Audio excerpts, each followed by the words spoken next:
Yes, testing 1, 2, 3. Everybody's here. So what the heck? Let's party. Yeah, it's time. The Rangers are all in camp, and so it's time to get this party started officially for 2025. We've got it all next on the DLLS Rangers podcast.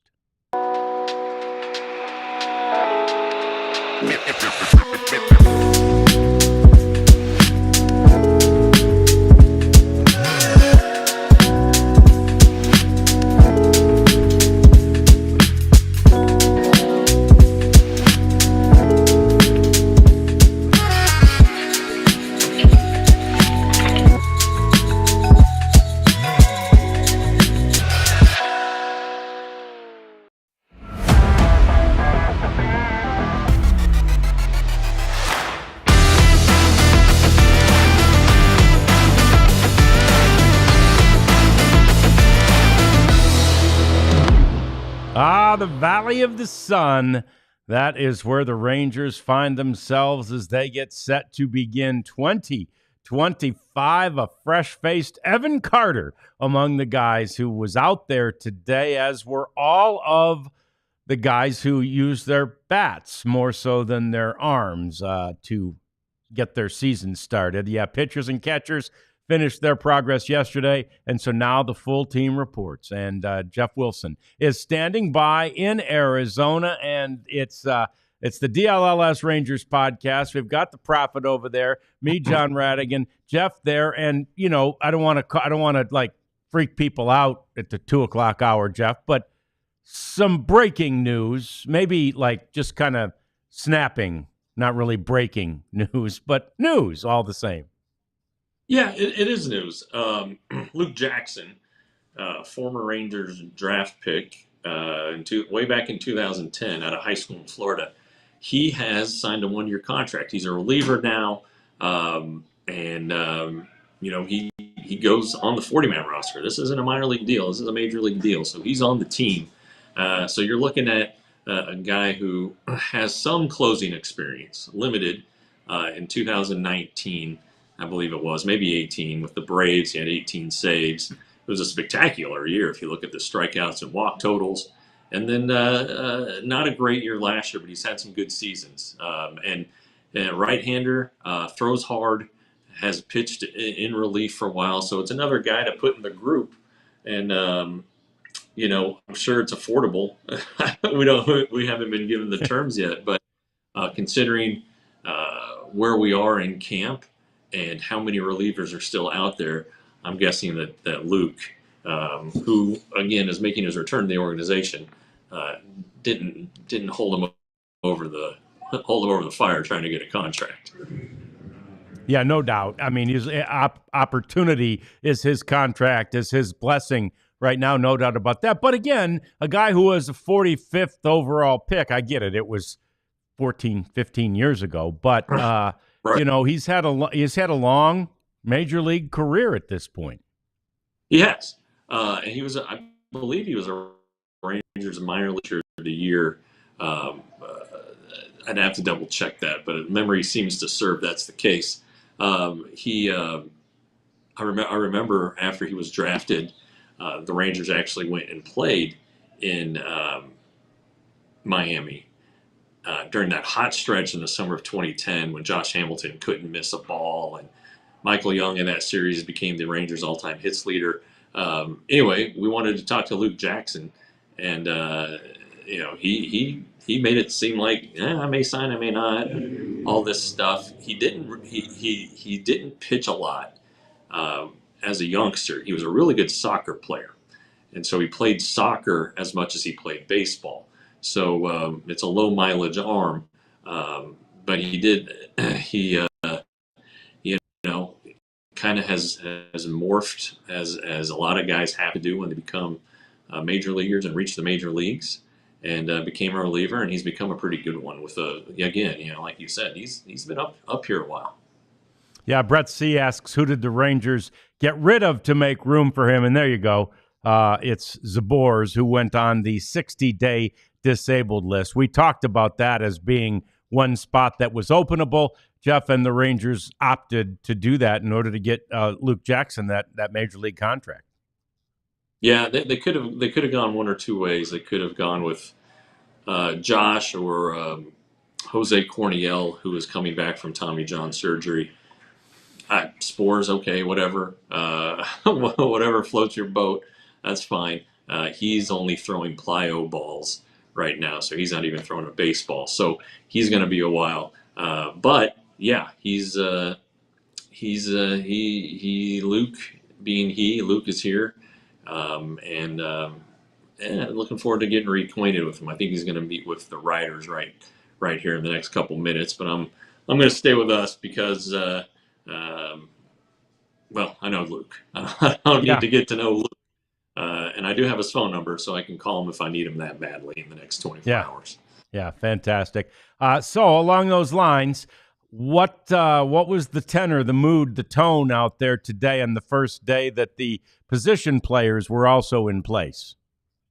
Yeah, it's always a fun day. The crowd's a little bit bigger in terms of fans and autograph seekers also. But the players were in high spirits. Everybody was happy to see Adolis Garcia. His what is a new swing, really not tremendously different, but a couple things that he did differently. Evan Carter, who's out there, we talked to him this morning, and it was a pretty good group of guys on field 6. I believe it's field 6. The first group was Simeon and Adolis and Josh Smith, a couple others, and then the next group was Young, Langford, Berger, and Tavares, guys you really wanted to see, and then Evan Carter came into the third group. Then they broke up into live batting practice, and that's where Evan Carter, I think we have video, took Gerson Garabito deep. Kennedy Landry on the scene. I was at the other field, but Kennedy caught that one. Yeah, we can go to that shot, Prophet, with Evan Carter taking Gerson Garabito deep. Amazing. Yeah, you never know if the pitchers are ahead of the hitters or the hitters are ahead. But this one, on this pitch, this hitter was ahead of the pitcher. Jeff, he takes it out to right field. There we go. Look at that. He had a little hop at the end of it. So, but the beauty is, and I know we're going to have a lot more time to talk about Evan later in the show after your conversation with him this morning, but nice to see him healthy. You mentioned Adolis Garcia, and Adolis, was identified on MLB.com as the player with, sort of the most to prove, if you will, at spring training, the one who's really got to show up at spring training. I suppose there are other candidates. That was the one that MLB chose, but everything I've seen, just on the social media platforms here, Jeff, shows an awfully happy, smiley, excited Adolis Garcia. Yeah, and he, last year's behind him. Every year's different, so it's a fresh start. He's healthy. I think more and more as we talk about last spring with Bruce Bochy and Chris Young and some of the players, it becomes more and more evident that he was not ready last year at the start of spring training. He had the injury in Game 3 of the World Series, and it was a pretty good one. It was like a grade 2 lat strain. Those are usually 6 to 8 weeks. Well, shoot, I mean, 6 to 8 weeks, that takes you to the end of January, and so the Rangers really laid off of him last spring and told him, don't kill yourself out in the field. Just try to get as ready as you can. And he had a great April, fantastic April, and then just went in the toilet. So he's made some changes that are noticeable. If you watch video that, I don't know that we have it, but it was tweeted out from the DLLS Rangers account. His stride is the most notable thing. It's not that big leg kick anymore. It's a short and quick. Pick it up, pick it down. And that just makes everything quicker. So the swing itself is a little shorter, but everything had to be quicker. That was the number one goal for Adolis, and he worked some with Donnie Ecker in the offseason, but he also worked with Bobby Witt's hitting coach, and so there's a lot of work that was done. It is different, but there was one ball that he hit. Tony Beasley was throwing BP, and I guess it was an inside fastball. I guess all you throw is fastballs, but Marcus Semien said you're not going to be able to get in on him this year. So they've seen it. They see the work that he's put in there. I think they're excited about it, and a happy Adolis is a good Adolis, and when he's happy, that means he's really doing good at the plate. Yeah, no doubt about it. And I wonder, and you'll have a chance, and we all will, to have more conversations with him about it, but how, if it still feels foreign, right? We've talked about when you change your golf swing just a little bit, it's such a foreign feeling. I wonder if that change feels natural or still somewhat foreign to Adolis. Well, I mean, it was repeatable. He wasn't going back and forth between the old leg kick and this new one. It was repeatable. I probably saw him take 4 rounds of BP. So yeah, I mean, he seems comfortable with it. And again, the guys watching it were happy with it. That includes Donnie Ecker, who I spoke to briefly after the round, just to make sure that my eyes were indeed correct and seeing what I was seeing. So there's a lot of good stuff there. Of course, Evan Carter, we saw the home run, but good stuff there. Wyatt Langford is just looked like a machine out there. He's such great bat speed, and he looks so strong because he is strong. But it was just impressive, and all those videos will be coming out at some point on the DLS Rangers Twitter account. I'll try to retweet as many of them as I can. And then they went to live batting practice, and live batting practice is always kind of fun. It gives the pitchers instant feedback. All right, so Garrison Garabito got some instant feedback. I can assure you that. I was over on the other. There were 4 fields going at once. I was caddy corner from the Carter field watching Nathan Eovaldi and Jacob Webb pitch. And then Corey Seager and prospect Sebastian Walcott were hitting in the same group. So that one grabbed my attention a little bit more than the others. Marcus Semien and Adolis were over at a separate field. They faced Tyler Malley.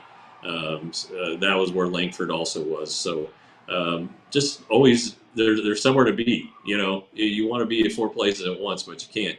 The guy who gets the most steps in on this day is Mike Maddox, as he's trying to bounce around to make sure everybody's in the right place, and all the pitchers who are warming up know where they're going, and back and forth, looking down in his notebook, back and forth. So, but it's just a good day, and this is it. I mean, games start on Friday, and Nathan Eovaldi's going to start the opener. I believe that hasn't changed.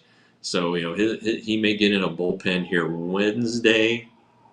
And then he'd start Friday, probably just go an inning or 2. But the process has started, and with the full squad here, it's now spring training. It's in full effect.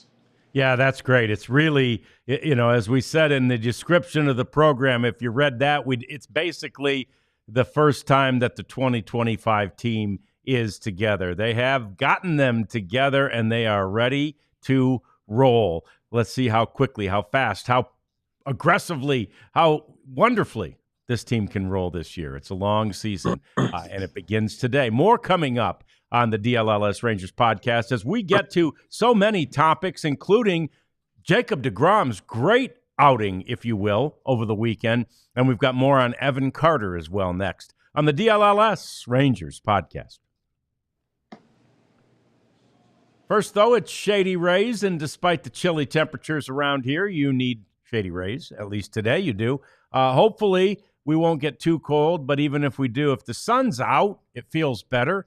I know I felt warm in the car today with the sun beating on me, and hopefully I will on Wednesday when my phone, Jeff, is telling me there's an extreme cold warning. So Uh, Great. Isn't that wonderful? I don't guess you have an extreme cold warning in Arizona. I do know this, though. If you are in Arizona, if you're going to Arizona, get your Shady Rays before you go. They'll come quickly and they will take care of you in any way, every way that you need them to, because they're great sunglasses, polarized, and you can made so well. You can get a replacement pair if anything goes wrong with them. You can get 35% off those polarized sunglasses with the code DLLS. That's all you got to do at shadyrays.com.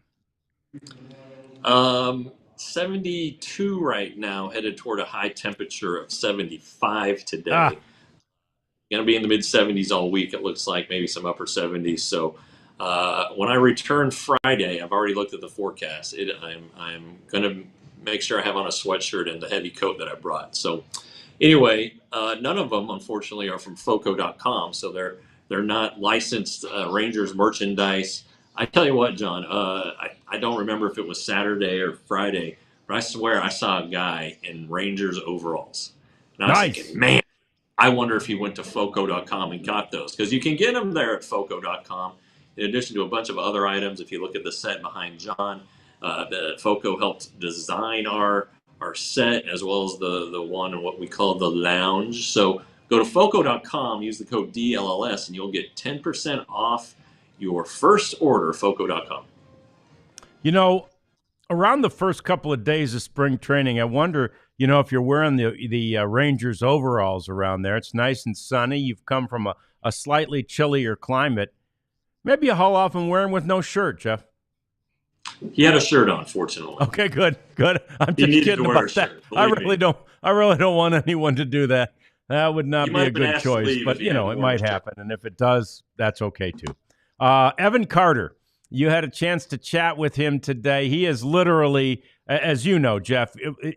We get as many questions about Evan Carter as we do of almost anyone else, as he tries to come back from what could be what certainly was a serious enough injury, but we just hope that it's not one that lingers in the career of such a young guy with so much upside. So how's he feeling?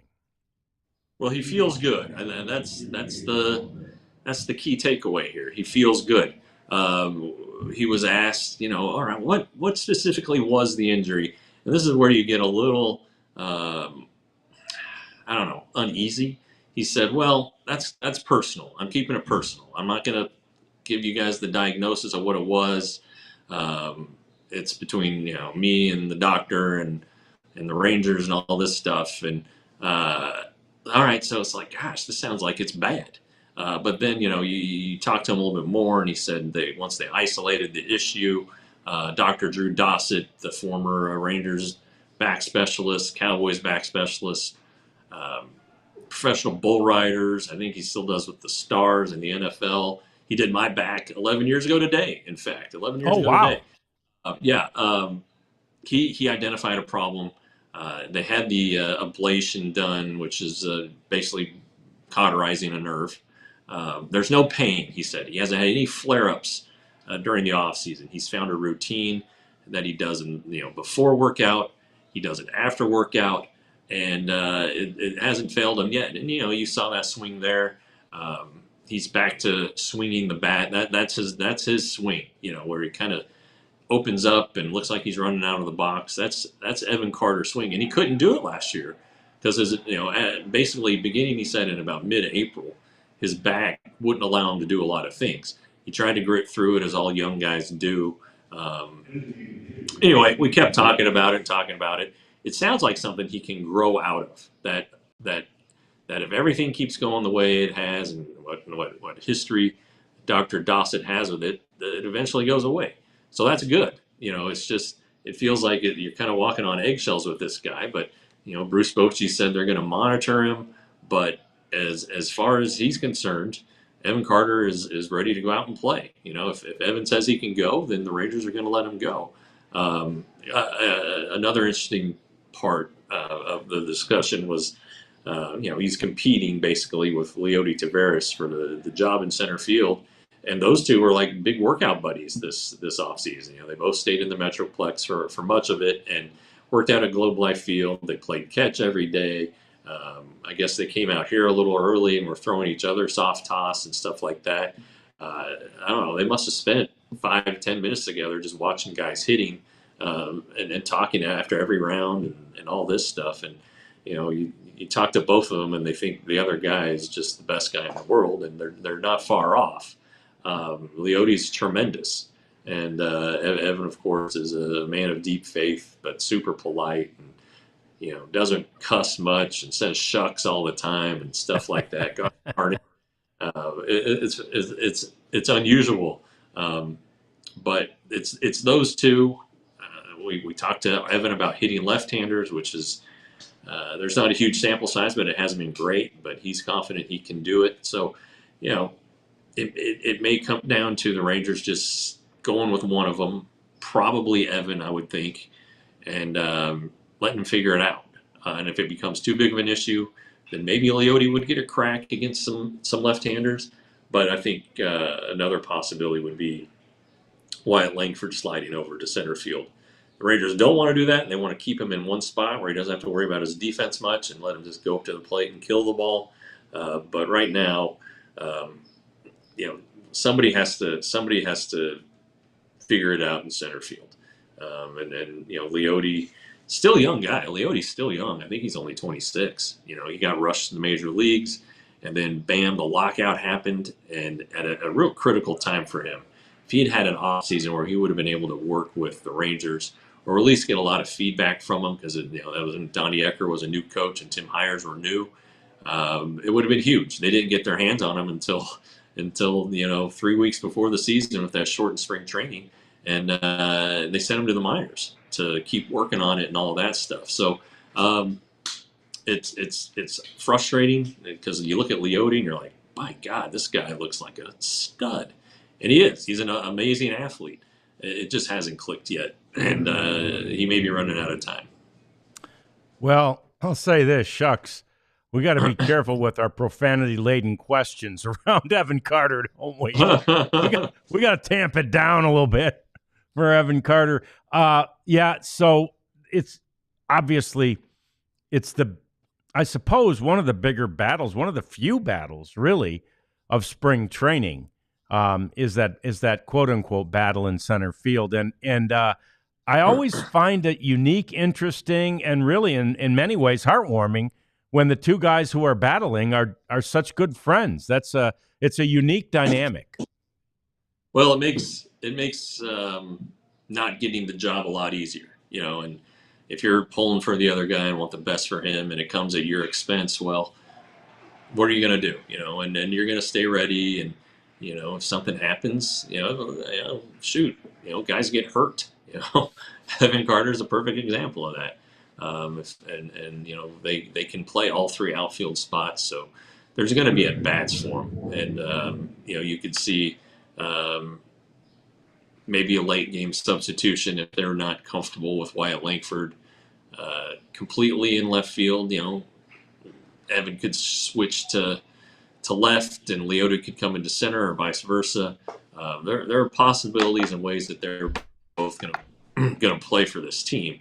But yeah, not two guys can't play center field. You only get one of them. This isn't slow pitch softball. So we'll see what happens as everything takes its course. But I think if Evan is healthy, Evan's going to be the guy. Yeah, okay. So let's switch topics just a little bit here and talk. We've already obviously mentioned at the top of the show, if you missed it, the Rangers have signed Luke Jackson to a major league contract, and they've put Josh Boers on the 60-day disabled list to make room for Luke on the 40-man roster. Luke, a part of the Rangers back in 15 and 16. And so the other person, former Ranger, Jeff, that they snatched up over the weekend is Joe Barlow. Now, he's on a minor league deal, but it's almost as if when we look at the progression of the guys they've added to that bullpen, Jesse Chavez, all these guys, like they're throwing numbers at that thing for sure. Well, right. No doubt about it. The more the merrier. Joe didn't pitch in the major leagues last year. He was injured. at one point, and then ultimately was released. But I tell you what, everybody loves Joe Barlow. There are a lot of happy people, former teammates, talking to Joe Barlow yesterday. He lives in this area now. He married the daughter of former Diamondbacks great Luis Gonzalez, and so he's has a pretty good guy to lean on when times are tough, and times have been tough for him. Injuries and had just kind of a lack of performance. I don't know that he makes the major league team, but I think he's going to be damn happy to go to AAA. And maybe he pitches and gets another opportunity somewhere. But it's if you sign enough guys, you're bound to get one of them right. And JT Chargois, who signed on the first day, guy with a ton of big league experience with the Mariners, good numbers if you go look at him. Jesse Chavez, of course, who he's 41 now, but you look at his year last year, it doesn't matter how old he is. It was a great year, and he threw live today and looked good. So there's going to be some competition down there, and I know that a lot of people, including myself, think that they need a couple multi-inning guys to help with the shortfall of innings. But maybe there's just one, and maybe on those days they have to piece something together with guys who can throw multiple innings, and maybe 4 outs from one guy and 5 outs from another. And I would imagine Jackson could do that. Mark Church could be a guy that does that. Sean Armstrong, Hobie Milner, even Jacob Webb. They've pitched multiple innings before, so I don't know how it's going to shake out. Honestly, you have these ideas, but I think if they're looking for options to close out games, which Jackson, who would be the 6th addition to the bullpen this offseason, again, a lot of possibilities to go with there. And maybe, who knows, maybe he ends up getting 10 saves and another guy gets 8, and another guy gets 7, and all of a sudden the Rangers have a 30-save reliever, just 3 of them doing it. So we'll see how that one's another storyline. I mean, center field's really the only position that's not settled. It even sounds like the bench is going to be settled with whoever doesn't win center field, the backup catcher, Josh Smith and Ezekiel Duran. But again, guys get hurt, and you never know when you're going to need somebody. And so we'll see how it plays out. That's about all we can do. That's what we're going to say a lot until the first wave of roster cuts, and then the second, and then the day they leave here, they'll have an idea of what the roster is going to look like. Yeah, we look forward to that, although this day is always one we look forward to as well. Saturday was a pretty special day around Surprise, Arizona, too, as the other major league players were wowed by Jacob deGrom. We talk about that next, and an update on the health of a couple of guys as we continue with the DLLS Rangers podcast. It's pretty amazing to your point to see these guys who watch each other and do this for a living be impressed by each other. And I'm guessing that musicians and comedians and actors and actresses are that way. I bring that up because Game Time is the app where you can get tickets to everything, be it sporting events or concerts. John, you went to a play, comedy shows, and so much happens in our area. And this is the place to go get your ticket if you missed out. The best thing, I keep saying it, is that the price you see is the price you get. There are no hidden fees. If it says $81, by God, you're paying $81.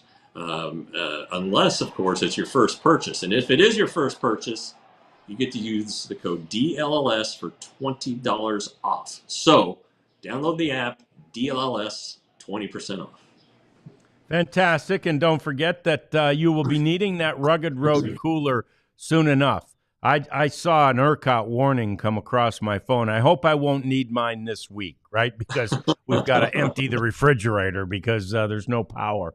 But you and hopefully you won't. None of us will. But the reality is at some point, especially in the hotter months, we are going to need it. We're going to take our Rugged Road cooler out to the pool. We're going to take it to the lake. We're going to take it to the baseball field or the soccer field or the softball field, right? So many ways to use this Rugged Road cooler. It's durable. It's built so well. It's great design. It's lightweight, and it even floats. As we've said, it floats upright, which means you could also take it down to San Marcos or wherever you like to enter the river for a float, right? And just float along with a cooler full of your favorite frosty cold beverages. That's what I think I might try to do this summer with my Rugged Road. You should too. RuggedRoad.com and get 10% off with the code DLLS. All right, before we get to Jacob deGrom, Jeff, let's answer. Someone was asking about the flu symptoms, downright flu Jock Peterson has contracted. Who did you say you had to avoid the other day coming out of the clubhouse that had it? Well, I'm wondering myself about the flu because I Jock Peterson came down with it, and I was talking to him yesterday about first base, and his nose was running, and I had shaken his hand. I shook his hand because I missed his presser when he was in town, and he was his nose was running. I was like, all right, but Chris Martin was the other one. Oh yeah. Who had the flu, and then Raul Cardenas, the massage therapist, also had the flu. And I've seen Raul a couple times at the local watering hole, so he's feeling better.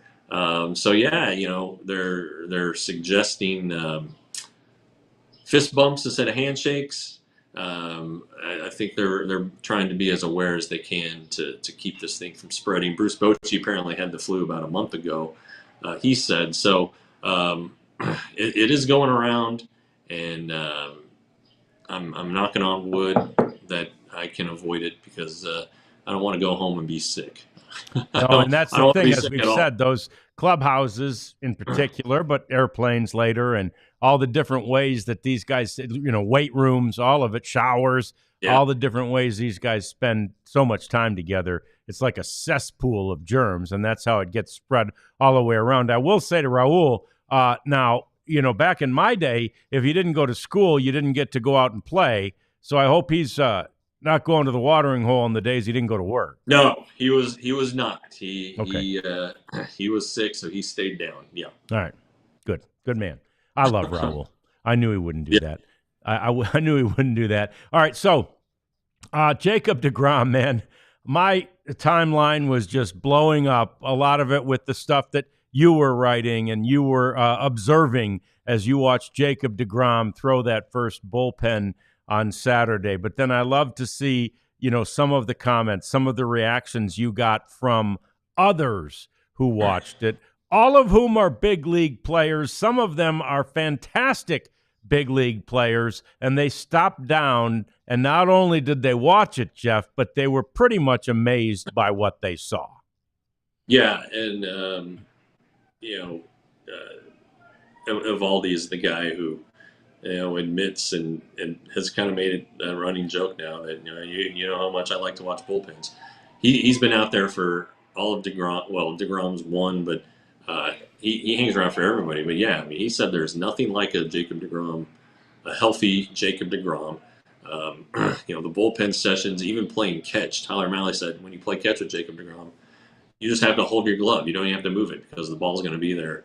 But it's the thing is it's effortless. It looks effortless at least. I mean, I think there's a ton of effort. Obviously, if you look at the injury history, but you wouldn't look at his delivery and be like, oh God, that's a lot. It's not. The glove pops differently. It's just a different experience. And the big thing was that we were able to catch up with him, and by we, I mean me. I think all of us did separately, but he was fired up. He was excited. He goes, did you think it was good? I was like, I don't know, Jacob. It looked good. He goes, I thought it was really good. I was like, well, what made it good? He said location, stuff was good. He's worked on his arm slot, I guess. As he was explaining it to me, so I'll try to show you what he showed me. He said his elbow was coming up. Get in here. There it is. I'll use my left hand. His elbow was rising as he was throwing, so he's trying to get it so where it's the same, and he's pushing through. He said he's done that, and I don't know what that means, velocity wise or whatever. But I would imagine that there's more consistency, and he is all about his mechanics, and that's apparently the one cue he wants is how is my arm slot, because if it's good, then everything else is generally in good shape. So, again, I've said it over and over again. I can't wait to see it. Knock on wood again. Stay healthy, Jacob deGrom, because baseball needs you.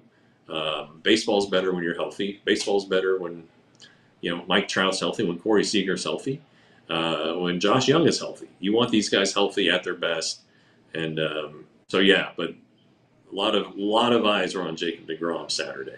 Yeah, the one thing I saw a comment from Evaldi, I think is probably in stuff you wrote, but in any event, he said what Jacob does so well is, and this seems strange because to us it looks like they all do this well, but he slows it down. He has like this calmness always, no matter what has just happened. He is calm. He is ready. He's on the same pace. He's on the same sort of mindset. I mean, it's one of those things that's, another pitcher like Nathan in this case can really relate to, even though they look like they're remaining 100% calm.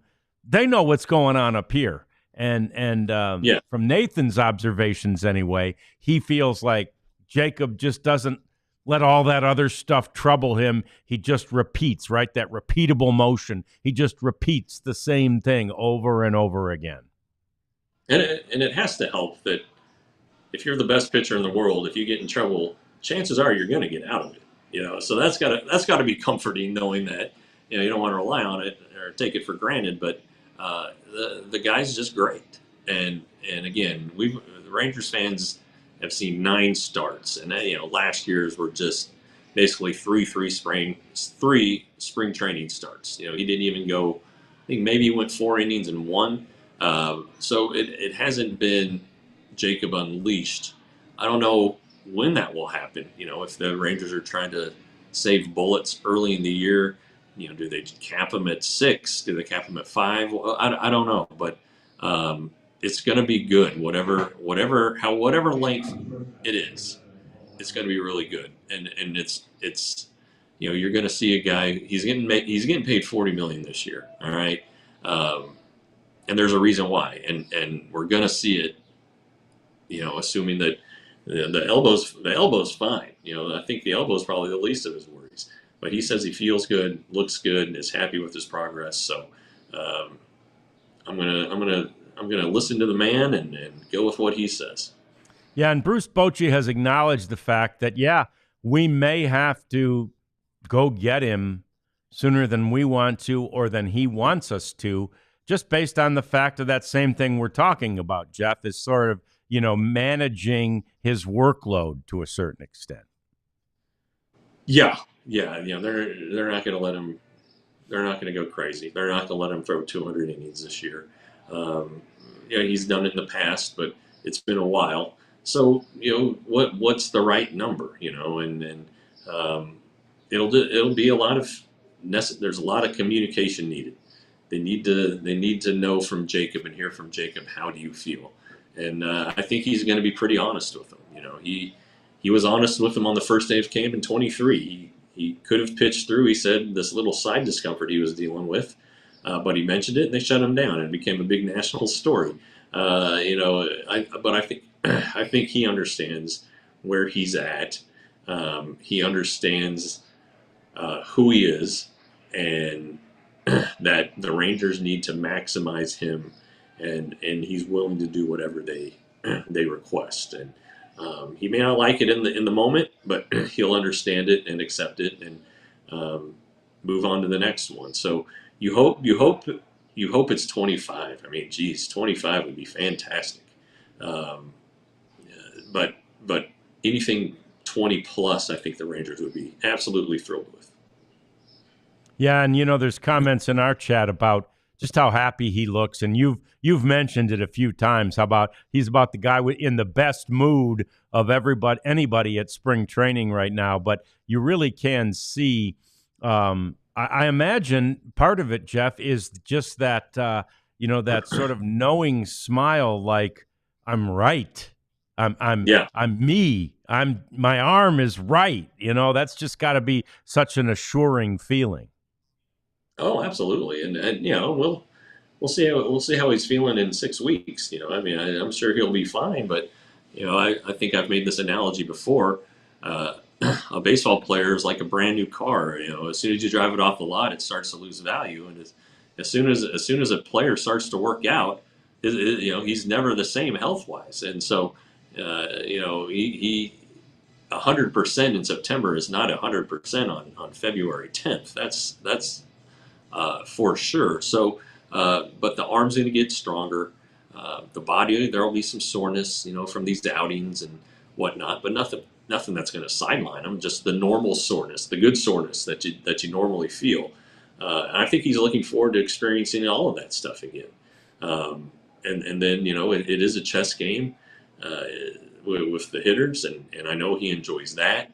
I know he feels that for all the information that pitchers seem to have these days about hitters have just as much information about pitchers. Jacob steadfastly believes it. It's why you can't just lay in a 3-0 cookie anymore.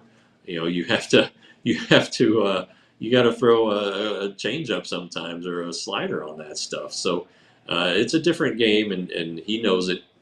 And nobody does it better. When he's on, nobody does it better.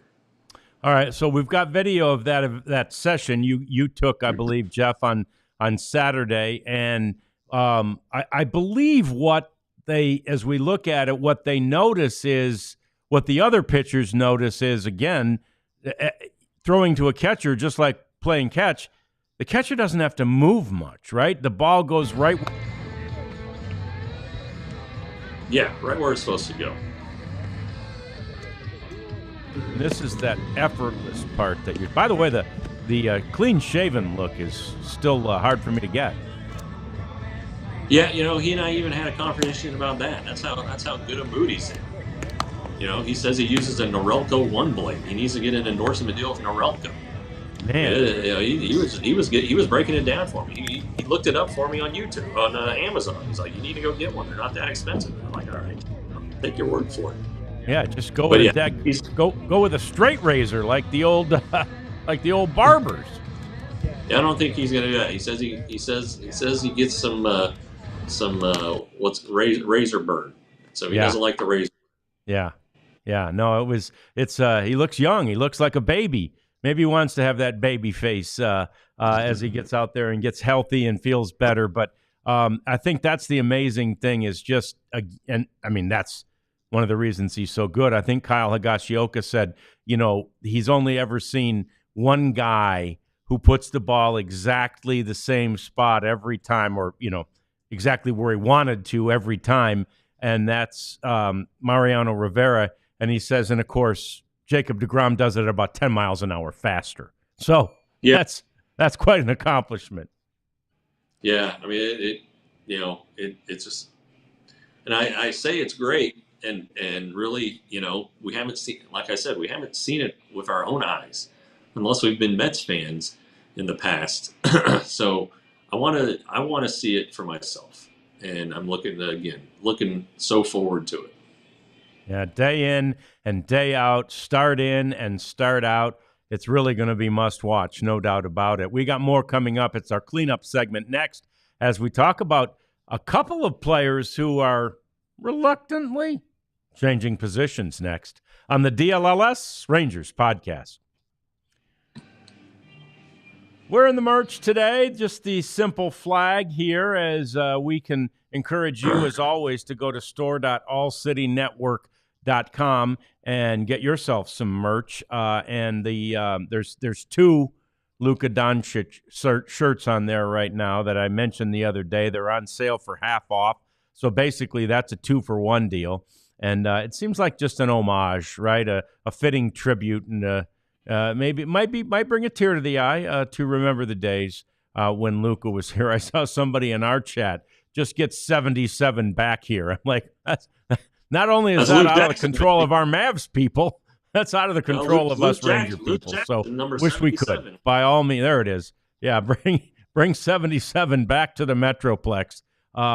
Man, wish we could. But guess what? We can and you can get this merchandise at store.allcity.com.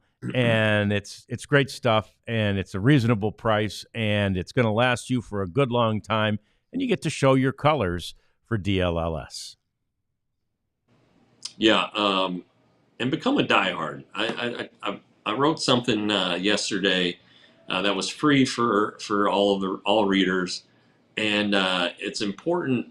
I included at the very top to follow the DLS Twitter account and to become a diehard, which you can do right now for $48, and you get a free T-shirt. So you're talking $4 a month plus a free shirt. If you put in that value, it's like $1.25 a month. I mean, it's outlandish, John, what we're doing here to get you to be a diehard.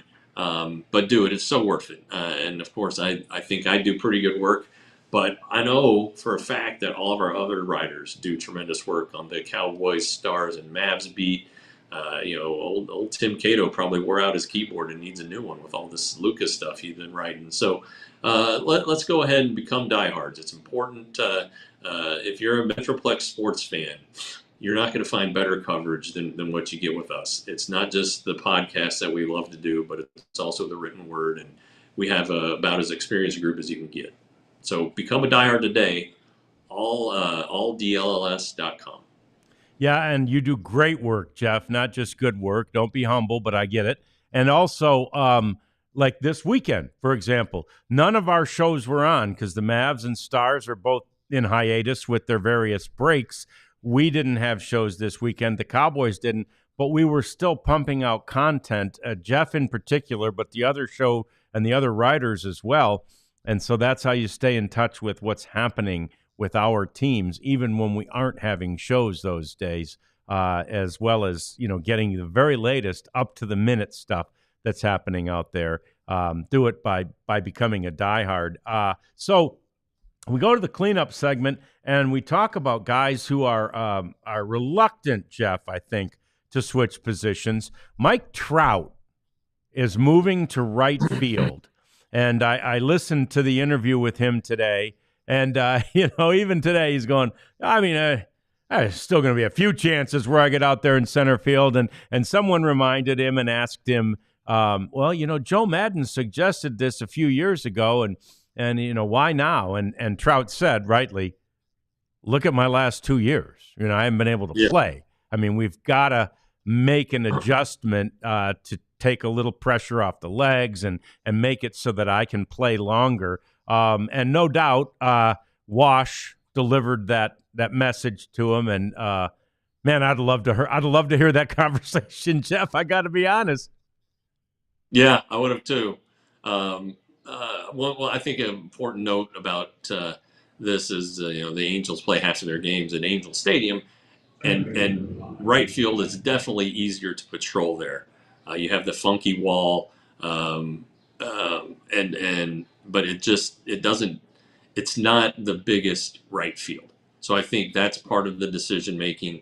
He won't have as much ground to cover. He doesn't have the best arm, but because it's a little bit shallower of a right field, the Angels think that he can counter that with being a little bit aggressive on coming in on balls, things like that.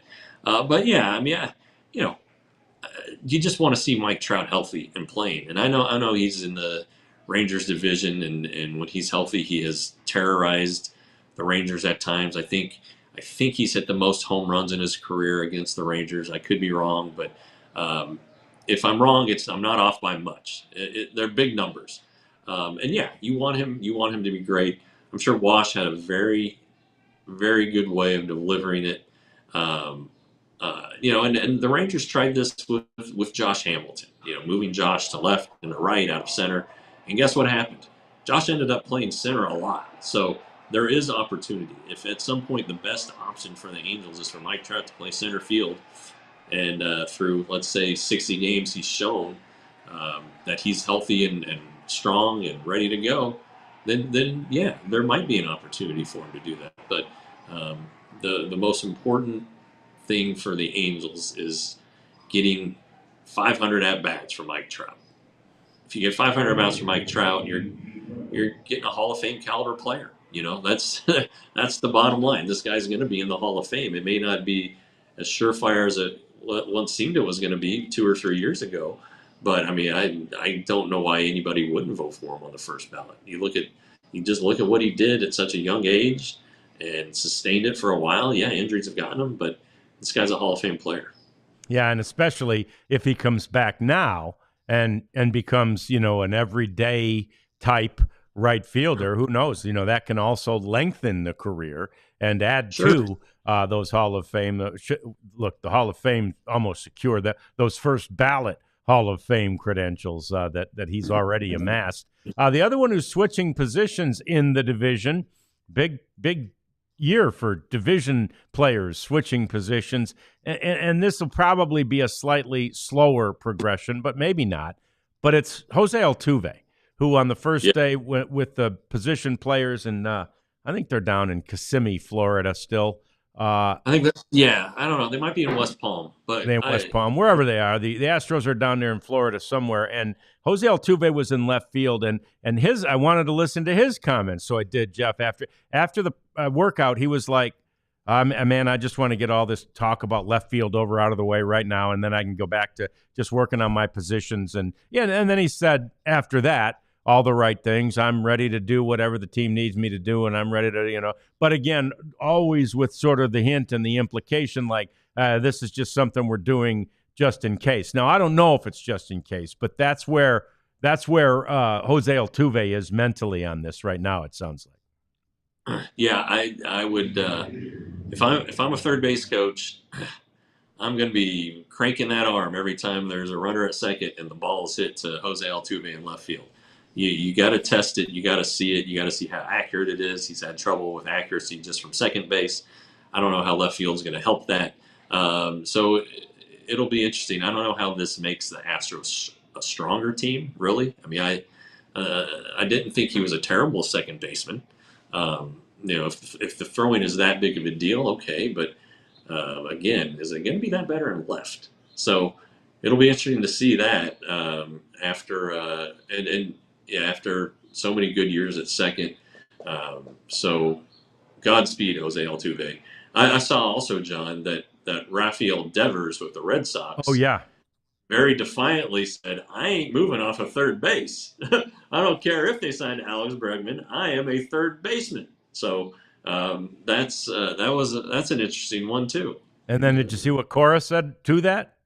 I did not. The manager then said, just because a general manager who is no longer here promised Rafael Devers the opportunity to play third base into perpetuity doesn't mean that's happening. So, yeah.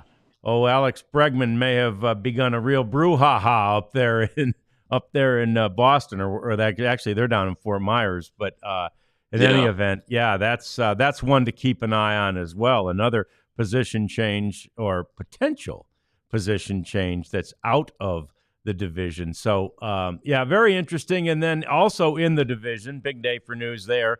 Mark Kotsay signs a 3-year contract extension, Jeff, which will keep him as a part of the Oakland Athletics organization until at least the 2028 season. And then I believe there's an option year for 29. I tell you what would suck is if they suck because they're playing in a minor league ballpark for the next 3 years, and then he got fired before they had a chance to move, or not renewed, whatever, before they had a chance to move to Las Vegas. That would be stinky for sure. That's good.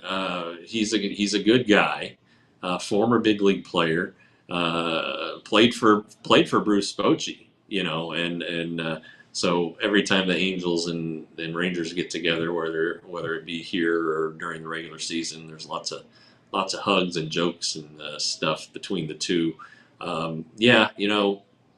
If I'm torn on that because I felt bad for Chris Woodward getting dismissed when he was set up to fail before the Rangers finished off their spending plan with Eovaldi and DeGrom.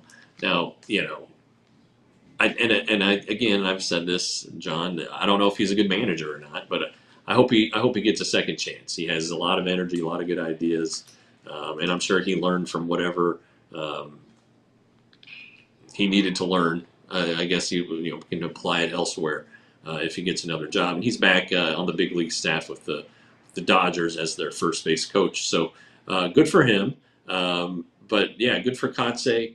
Continuity is a big deal. I really believe that. The A's have believed that for a long time. With they don't necessarily turn over their managers a whole heck of a lot. No. So um, that's a good thing.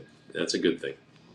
I think it is, and yeah, I think they're really happy. Obviously, with despite the record that he's had, they know what they've given him, and that A's team got better as this past season went on. So a 69 win season is probably they're going to do better than that certainly in 2025 because they've loaded up a bit during free agency and during this offseason. Owen White, Jeff, has been claimed by the White Sox, and so the tantalizing nature of that beginning to his professional career, like it's still there. It's like everybody wants to see, can I get out of Owen White what we saw from Owen White at the minor league level?